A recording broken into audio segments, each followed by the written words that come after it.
Hi guys, welcome back. So the dust has settled on an explosive and decisive round one of the Rugby Championship.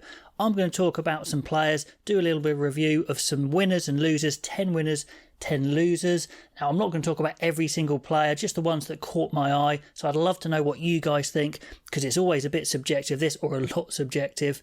But let's get straight into the winners. Now I could have put Kitsoff all Malherbe in as number one here. I'm going to go for Kitsoff just because he absolutely did over Alatoa. Malherbe was excellent as well, plus some big tackles and carries.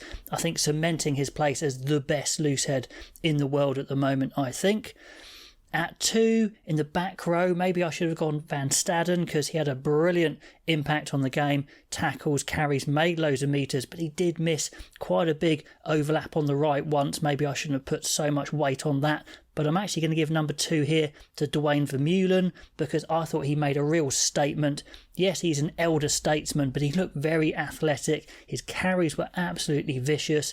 And I think just for the fact that he went nowhere when Valentini tried to hand him off and Valentini pushed himself over, that was priceless. So he goes in there on the list of the 10 winners as well. Then thinking about it, I think I'm going to put Grant Williams in there for number 3. I'm kind of going through the order that they appear on the team sheet. Reinach was very good for sure, but his kicking just probably isn't up to scratch, and you've got to be able to kick to get in a Springbok team, and I think that might just mean he misses out of the Rugby World Cup, although there is chances for him to make it up. But Grant Williams came on, and my goodness me, he created a massive impact, sniping round the ruck, sucking players in so quick. He created absolute havoc, got some good minutes. That could even get him to the World Cup, that sort of performance.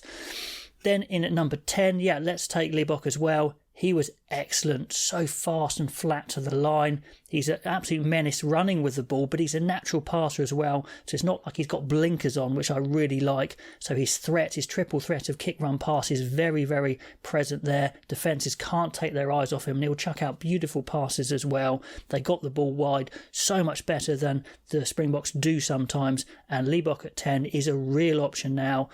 Probably a better backup, you would say, to Elton Yantes. So that's a big find for South Africa, or not so much a find, but proof for South Africa that he can do it. Another back that really stepped up was Andre Esterhuizen. We actually said in our preview show, Tim and I, that if Esterhuizen really turned up, he could be a fantastic player, and he took the world by storm, I think, with that game. And if he performs like that, he's almost a starter over D'Alande. Let me know if you think that is an actual possibility or not. Then let's go for Arinza. He was brilliant as well. Hat-trick hero, sheer magic. We'll forget that Tom Wright did beat him one-on-one early on, but apart from that, he looks undroppable, and there's some big players he needs to displace, Mapimpi, Colby, but at the moment he looks like he has to start at least on one wing. Other winners of the round one, I'll go for Dane Coles of New Zealand. He's in probably as the third choice hooker, and some question his inclusion, including me, but he had a great game. It was a good game for him to play in, but pace, industry, some line out throwing, some really good long throwing after one mistake at the beginning, really pushing for inclusion in the first choice match day 23. Then down to the engine room, Scott Barrett stepped up with Josh Lord into the engine room, replacing the starters probably of Whitelock and Retallick, but Scott Barrett made a real case for maybe he should start in the second row. He had everything, line out breaks, offloads. He has to be in the starting team somewhere, but with Frizzell playing so well at 6, it does make a case for maybe he should play in the second row, maybe even instead of Whitelock. Who knows? That would be a big call. And then Damien McKenzie at number 9. I did say in the preview show he was the most impressive 10 in Super Rugby, and he showed it here on international rugby stage. Beauden Barrett performed so well at 15. It looks like it's a straight shootout between DMAC and Mwanga. So far it's 1-0 to McKenzie, so let's see how that one goes. But he has pace, he has vision, his passes are beautiful. Let's see what happens when Mwanga gets a start. I love that battle, but either way, 1 and 2, great options at 10 for New Zealand. And finally, let's put Mateo Carreras in there for Argentina, their best player, I think, of the game consistently. So quick, the quickest winger on the pitch, although I'd love to see him in a foot race with Rico Ioane. Caught Nohawa once for an amazing tackle, brilliant cover in defence. He was dangerous in attack, but they just need to put him in space a bit more. He has to start on the wing for Argentina. Then on to the losers list, and I'm afraid I'm going to have to give number 1 to the Australian skipper, James Slipper. Like I said, I'm doing this in order that they appear on the team sheet, not the worst performance. He actually worked pretty hard around the park, but really, yes, for his scrummaging, but also for having to sit next to Eddie Jones in that press conference. It really looked like the worst 10 minutes of his life. Welcome to the Eddie Jones era. There's many more of them to come. Then the other prop has to go in as well, Alan Alalatoa, the tight head. I mean, he would have been full of confidence going into this game after a strong Super Rugby season, but he got an absolute hosing from probably the best loose head in the world, Stephen Kitsoff, who wasn't even meant to be there. And that was tough for him. But Kitsoff could do this to anyone, but it was Alalatoa today, so he's definitely on the losers list. Number 3 is Tom Hooper. Started at blindside, a debut, and it's a horror debut, and maybe even the last game for him for Australia, certainly for a while. Just looked completely out of his depth, missed a load of key tackles, only a handful of actual successful tackles before he was hauled off before half-time, which generally means it's game over probably for the World Cup squad. At 4, it's the experienced man. It's Quade Cooper. You know, he's a magic player, but we saw none of that today. Him and Nick White put in a few good tactical kicks, but they didn't make any play. They didn't make anything happen. That wasn't helped when Carter Gordon came on and actually created more in the few minutes he was on than Cooper had in the whole match. Then the next one on the losers list has to be Reece Hodge, and I do feel a little bit sorry for him because the long kicks he missed were tricky. They weren't like absolute nailed on kicks to get. And again, I feel sorry for him because the Aussie coaches do use him a bit like that keen ex-girlfriend boyfriend who gets the call up only when there's no better alternative. He actually does his best, but he was completely out of his depth at 12, and really they need to find a better option there. So a tough day for Reece Hodge. Outside him, another horror debut was Vunivalu onto the wing, and it was tight margins at time.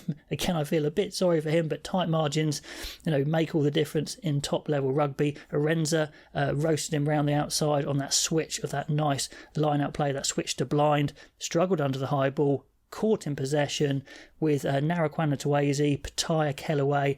They're going to be in the picture at some point for sure. I think that may be his World Cup chances up in smoke. Then we do have a South African. I'm putting Mbonambi in there as well because his line-out throwing was off, and Mbonambi's going to be in the World Cup squad, but when he's battling for the starting spot, and everyone wants to start, I know there's a big role off the bench, especially for the South African front row, but everyone wants to start. It pushes Malcolm Marx to the front of that starting queue. An Argentinian at number 8, Lucio Cinti, his first start at 12, and it was one to forget. Maroney outside him wasn't much better, and that midfield really struggled to gel in defence. They were held very well by the All Blacks, and they got taken on the outside quite a few times.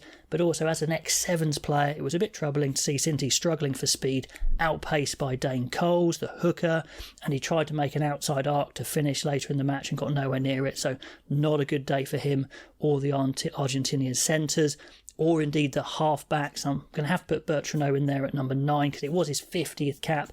Should have been a great day, but one to forget. But Carreras outside him wasn't much better. They didn't trouble the All Blacks defence at all, didn't suck any players in around the rack. He will stay there for the World Cup, but they will have much better games. And then at number 10, I'm going to kind of deviate from my player analysis and put some coaches in there, or Eddie Jones mainly. As much as Australian players had shockers, yes, it's a new setup, but he's got to take some responsibility. Those two debutants, Tom Hooper and Vunivalu, really didn't work out at all. And also all those planned line-out variations that they tried early on, the attacking variations they couldn't really do or didn't work.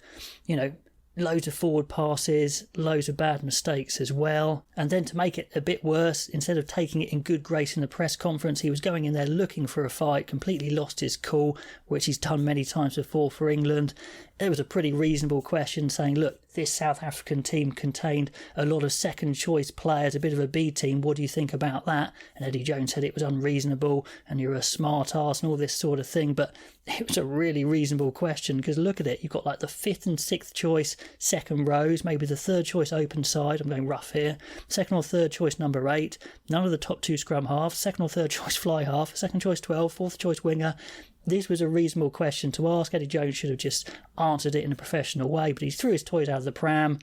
Sure, he might be a good technical coach in many areas, but people always say, or a lot of the times they say, no, he plans this. This is to take the heat off the players. And no, it's not. He doesn't. He's a nightmare. He just comes out with this stuff, especially in press conferences, goes in there looking for a fight, thinks the world's against him instead of dealing with it in a professional way and, helping his players out. This definitely didn't help. And then to cop it all off, the Australian defence was an absolute mess. He employed Brett Hodgson, who he tried to employ for England.